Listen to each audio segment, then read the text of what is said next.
Hello, and welcome to Sleep Retreat, the safe place where you can fall asleep while listening to a calming sleep story. Please make sure that you are free from distraction. Your devices are put to one side. The room is darkened, and you're ready for sleep. This is Chapter 1 of Tarzan of the Apes. Out to sea. I had this story from one who had no business to tell it to me, or to any other. I may credit the seductive influence of an old vintage upon the narrator for the beginning of it, and my own sceptical incredulity during the days that followed, for the balance of the strange tale. When my convivial host discovered that he had told me so much, and that I was prone to doubtfulness, his foolish pride assumed the task the old vintage had commenced. And so he unearthed written evidence in the form of musty manuscript and dry official records of the British Colonial Office to support many of the silent features of his remarkable narrative. I do not say the story is true, for I did not witness the happenings which it portrays. But the fact that in the telling of it to you, I have taken fictitious names for the principal characters quite sufficiently evidences the sincerity of my own belief that it may be true. The yellow, mildewed pages of the diary of a man long dead, and the records of the Colonial Office dovetail perfectly with the narrative of my convivial host. And so, I give you the story as I painstakingly pieced it out from these several various agencies. If you do not find it credible, you will at least be as one with me in acknowledging that it is unique, remarkable, and interesting. From the records of the Colonial Office and from the dead man's diary, we learn that a certain young English nobleman, whom we shall call John Clayton, Lord Greystoke, was commissioned to make a peculiarly delicate investigation of conditions in a British West Coast African colony, from whose simple native inhabitants another native power was known to be recruiting soldiers for its native army, which it used solely for the forcible collection of rubber and ivory from the savage tribes along the Congo and the Aruwimi. The natives of the British colony complained that many of their young men were enticed away through the medium of fair and glowing promises, but that few, if any, ever returned to their families. The Englishmen in Africa went even further, saying that these poor blacks were held in virtual slavery, since after their terms of enlistment expired, their ignorance was imposed upon by their white officers, and they were told that they had yet several years to serve. And so the Colonial Office appointed John Clayton to a new post in British West Africa. But his confidential instructions centred on a thorough investigation of the unfair treatment of black British subjects by the officers of a friendly European power. Why he was sent is, however, of a little moment to this story. For he never made an investigation, nor, in fact, did he ever reach his destination. Clayton was the type of Englishman that one likes best to associate with the noblest monuments of historic achievement upon 1,000 victorious battlefields. A strong, virile man, mentally, morally, and physically. In stature, he was above the average height. His eyes were grey, his features regular and strong. His carriage of that perfect, robust health influenced by his years of army training. Political ambition had caused him to seek transference from the army to the colonial office. And so we find him, still young, entrusted with a delicate and important commission of the service of the Queen. When he received this appointment, he was both elated and appalled. The preferment seemed to him in the nature of a well-merited reward for painstaking and intelligent service, and as a stepping stone to posts of greater importance and responsibility.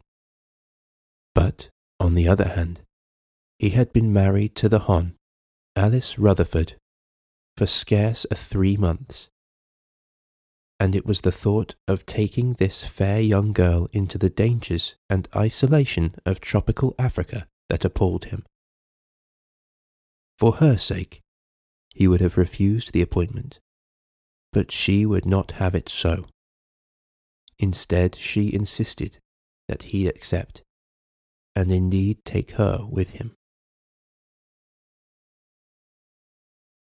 There were mothers and brothers and sisters and aunts and cousins to express various opinions on the subject. But as to what they severally advised, history is silent. We know only that on a bright May morning in 1888, Lord John Greystoke and Lady Alice sailed from Dover on their way to Africa. A month later, they arrived at Freetown, where they chartered a small sailing vessel, the Fuwalda, which was to bear them to their final destination. And here, John, Lord Greystoke, and Lady Alice, his wife, vanished from the eyes and from the knowledge of men. 2 months after they weighed anchor and cleared from the port of Freetown, 6 British war vessels were scouring the South Atlantic for a trace of them, or their little vessel, and it was almost immediately that the wreckage was found upon the shores of St. Helena, which convinced the world that the Fuwalda had gone down with all on board, and hence the search was stopped ere it had scarce begun, though hope lingered in the longing hearts for many years. The Fuwalda, a barkentine of about 100 tons, was a vessel of the type often seen in the coastwise trade in the far southern Atlantic. Their crews composed of the offscourings of the sea, unhanged murderers and cutthroats of every race and every nation. The Fuwalda was no exception to the rule. Her officers were swarthy bullies, hating and hated by their crew. The captain, while a competent seaman, was just a brute in his treatment of men. He knew, or at least he used, but 2 arguments in his dealings with them: a belaying pin and a revolver. Nor is it likely that the motley aggregation he signed would have understood aught else. So, it was from that second day out from Freetown, John Clayton and his young wife witnessed scenes upon the deck of the Fuwalda such as they believed were never enacted outside the covers of the printed stories of the sea. It was on the morning of the second day that the first link was forged in what was destined to form a chain of circumstances, ending in a life for one, an unborn such as has never been paralleled in the history of man. 2 sailors were washing down the decks of the Fualda. The first mate was on duty, and the captain had stopped to speak with John Clayton and Lady Alice. The men were working backwards toward the little party who were facing away from the sailors. Closer and closer they came, until one of them was directly behind the captain. In another moment, he would have passed by, and this strange narrative would never have been recorded. But just at that instant, the officer turned to leave Lord and Lady Greystoke, and, as he did so, tripped against the sailor and sprawled headlong upon the deck, overturning the water pail, so that he was drenched in its dirty contents. For an instant, the scene was ludicrous, but only for an instant. With a volley of awful oaths, with his face suffused with the scarlet of mortification and rage, the captain regained his feet, and with a terrific blow felled the sailor onto the deck. The man was small and rather old, so that the brutality of the act was thus accentuated. The other seaman, however, was neither old nor small, a huge bear of a man, with fierce black mustachios and a great bull neck set between massive shoulders. As he saw his mate go down, he crouched, and with a low snarl sprang upon the captain, crushing him to his knees with a single mighty blow. From scarlet, the officer's face went white, for this was mutiny, and mutiny he had met and subdued before in his brutal career. Without waiting to rise, he whipped a revolver from his pocket, firing point blank at the great mountain of muscle towering before him. But, quick as he was, John Clayton was almost as quick, so that the bullet which was intended for the sailor's heart lodged in the sailor's leg instead. For Lord Greystoke had struck down the captain's arm as he had seen the weapon flash in the sun. Words passed between Clayton and the captain, the former making it plain that he was disgusted with the brutality displayed toward the crew, nor would he countenance anything further of the kind while he and Lady Greystoke remained passengers. The captain was on the point of making an angry reply, but thinking better of it, turned on his heel, and scowling, strode aft. He did not care to antagonize an English official, for the Queen's mighty arm wielded a punitive instrument which he could appreciate, and which he feared, England's far-reaching navy. The 2 sailors picked themselves up, the older man assisting his wounded comrade to rise. The big fellow, who was known among his mates as Black Michael, tried his leg gingerly, and, finding that it bore his weight, turned to Clayton with a word of gruff thanks. Though the fellow's tone was surly, his words were evidently well meant. Ere he had scarce finished his little speech, he had turned and was limping off toward the forecastle with the very apparent intention of forestalling any further conversation. They did not see him again for several days, nor did the captain accord them more than his surliest of grunts when he was forced to speak to them. They took their meals in his cabin as they had before the unfortunate occurrence, but the captain was careful to see that his duties never permitted him to eat at the same time. The other officers were coarse, illiterate fellows, but little above the villainous crew they bullied, were only too glad to avoid social intercourse with the polished English noble and his lady, so that the Claytons were left very much to themselves. This in itself accorded perfectly with their desires, but it also rather isolated them from the life of the little ship, so that they were unable to keep in touch with the daily happenings, which were to culminate so soon into bloody tragedy.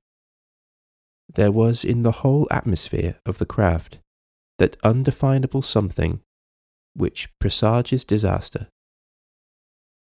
Outwardly, to the knowledge of the Claytons, all went on as before upon the little vessel, but that there was an undertow leading them towards something unknown, danger both felt, though they did not speak of it to each other. On the second day, after the wounding of Black Michael, Clayton came on deck just in time to see the limp body of one of the crew being carried below by 4 of his fellows, while the first mate, a heavy belaying pin in his hand, stood glowering at the little party of sullen sailors. Clayton asked no questions. He did not need to. And the following day, as the great lines of a British battleship grew out of the distant horizon, he half determined to demand that he and Lady Alice be put aboard her, for his fears were steadily increasing that nothing but harm would result from remaining on the lowering, sullen Fuwalda.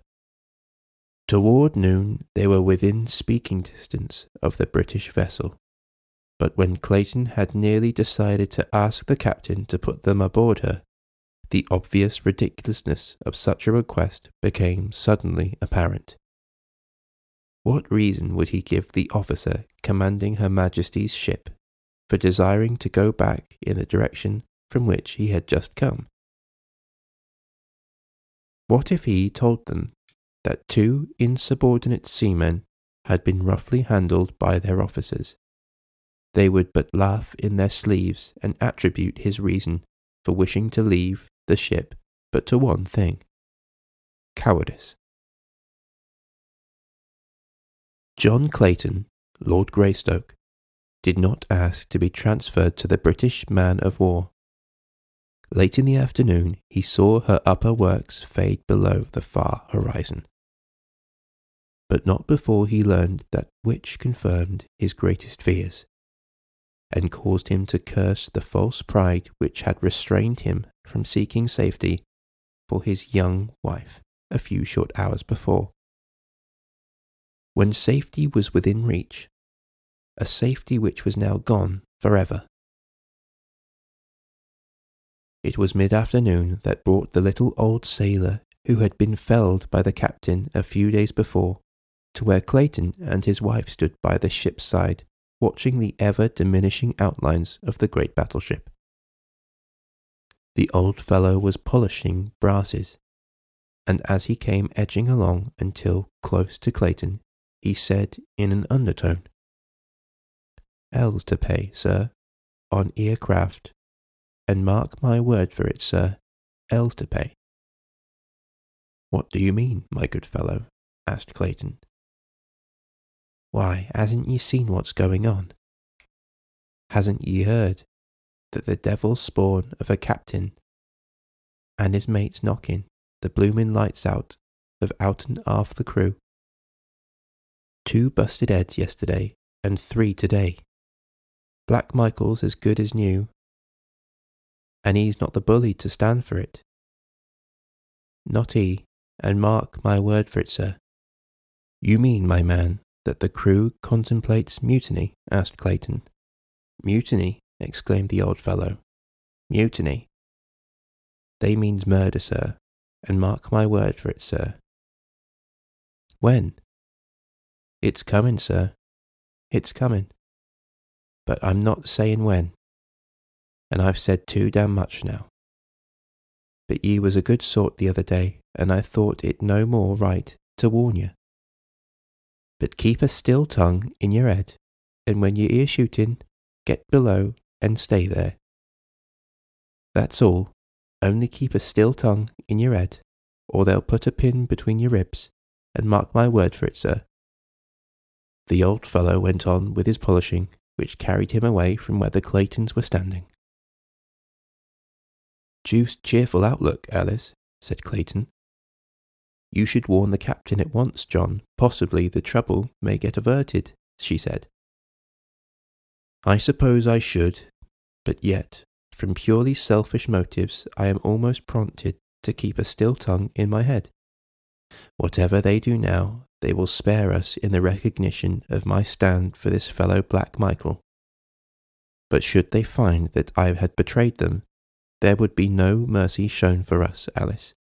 You have but one duty, John, and that lies in the interest of the vested authority.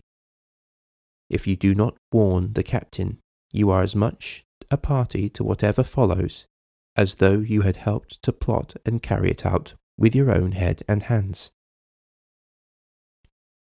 "You do not understand, dear," replied Clayton. "It is of you I am thinking. There lies my first duty. The captain has brought this condition upon himself, so why then should I risk subjecting my wife to unthinkable horrors in a probably futile attempt to save him from his own brutal folly? You have no conception, dear, of what would follow were this pack of cutthroats to gain control of the Fualda. Duty is duty, John, and no amount of Socrates may change it. I would be a poor wife for an English lord were I to be responsible for his shirking a plain duty. I realize the danger which must follow, but I can face it with you." "Have it as you will then, Alice," he answered, smiling. "Maybe we are borrowing trouble. While I do not like the looks of things on board this ship, they may not be so bad after all. For it is possible that the ancient mariner was but voicing the desires of his wicked old heart, rather than speaking of real facts. Mutiny on the high sea may have been common 100 years ago, but in this good year, 1888, it is the least likely of happenings. But there goes the captain into his cabin now. If I am going to warn him, I might as well get the beastly job over, for I have little stomach to talk with the brute at all." So saying, he strolled carelessly in the direction of the companionway, through which the captain had passed, and a moment later was knocking at his door. "Come in," growled the deep tones of that surly officer. And when Clayton had entered and closed the door behind him, "Well?" "I have come to report the gist of a conversation I heard today, because I feel that while there may be nothing to it, it is as well that you will be forearmed. In short, the men contemplate mutiny and murder." "That's a lie," roared the captain. "And if you have been interfering again with the discipline of this ship, or meddling in affairs that don't concern you, you can take the consequences and be damned. I don't care whether you are English lord or not. I'm captain of this here ship, and from now on, you keep your meddling nose out of my business." The captain had worked himself up to such a frenzy of rage that he was fairly purple of face, and he shrieked the last words at the top of his voice, emphasizing his remarks by a loud thumping of the table with one huge fist, and shaking the other in Clayton's face. Greystoke never turned a hair, but stood eyeing the excited man with level gaze.